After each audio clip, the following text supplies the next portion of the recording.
turn this into this. Stay with me until the end.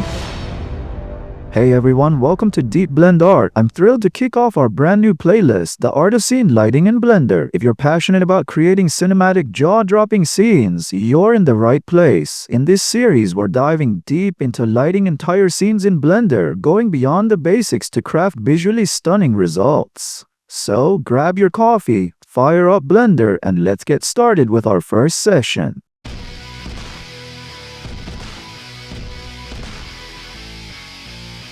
Alright, let's set the stage. In this playlist, each episode will tackle a new scene with unique vibes, like an interior night setting in this one, or maybe an exterior daytime shot in the next. For this first scene, we're splitting the lighting process into 2 sessions. Today, we'll lay the foundation, setting up the core lighting elements like the main light, the exterior blue light, and material tweaks to match the mood. Think of it as building the backbone of our scene's lighting. In the next session, we'll refine the details, focusing on characters, environments, and those subtle touches that make a scene feel alive. We'll also dive into how to think like a lighting artist, planning shots to hit that cinematic sweet spot. Let's jump in. Here's the deal. Our scene is currently pitch black, no lights, just raw potential. I'm sharing the full Blender file with you, and I'll drop the download link in the description so you can follow along. Right now, the materials are mostly set, but we'll tweak them as needed to sync with our lighting. Let's break down the composition. Picture this: a semi-modern, semi-fantastical setting. In the center, we've got a broken robot on the floor, another robot nearby feeling some regret, and a girl gazing at it with a thoughtful expression. The mood is emotional, almost melancholic, with a fantastical vibe. We need lighting that screams fantasy, cold blues from outside, warm oranges on our characters to make them stand out, and a cinematic composition that draws the eye to the center. To kick things off, we're setting up the environment with an HDRI. Head to the World tab in Blender, add an environment texture node, and load up an HDRI. I've got one ready, and I'll include it in the file download for you. This HDRI gives us a subtle nighttime vibe, perfect for our scene. I'm keeping the HDRI strength at 1 to avoid it being too bright, as we're simulating a nighttime setting. This sets the ambient mood and gives us a base to work from. Next,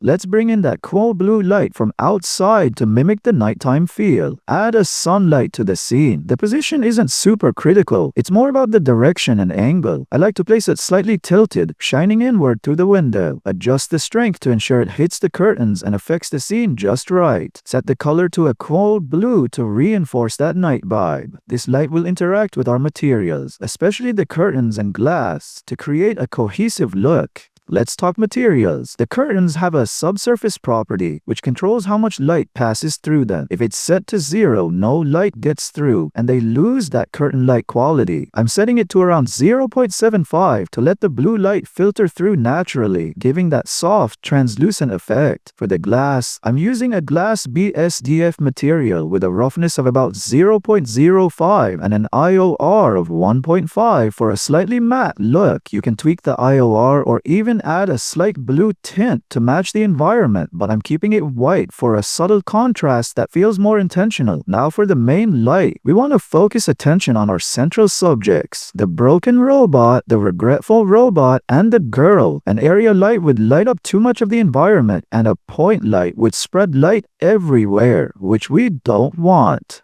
A spotlight is our best bet.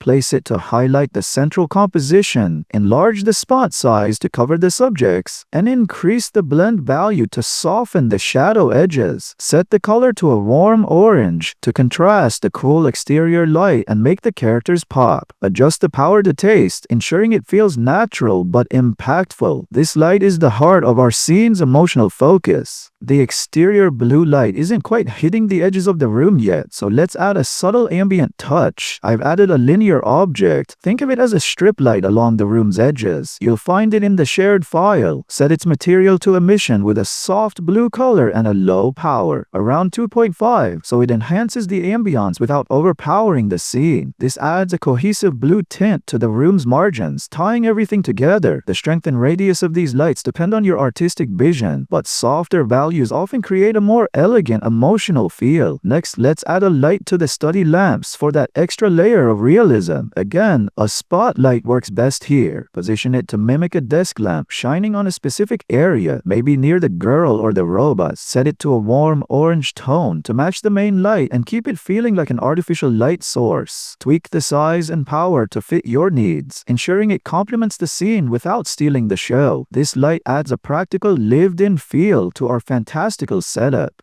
I've intentionally split this lighting setup into 2 parts so we can really understand how lighting tools work and how to approach a scene's lighting goals. A solid lighting base is crucial. If we don't get this right, the finer details in the next session won't land as well. One last thing. For the camera, I've adjusted the depth of field to set the focus on our central subjects, avoiding a flat look. This pulls the viewer's eye exactly where we want it. That's it for session 1.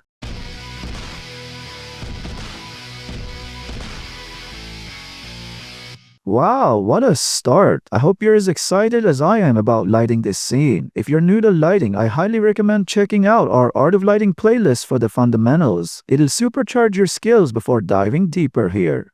Stay tuned for session 2, where we'll polish this scene to perfection. If you're loving this series, please hit that like button, subscribe, and share your thoughts in the comments. A quick note, some of you asked why I use an AI-generated voice. Since English isn't my native language, it helps me deliver clear, global content while focusing on my expertise. Thanks for the support, and I'll see you in the next one. Stay creative and take care.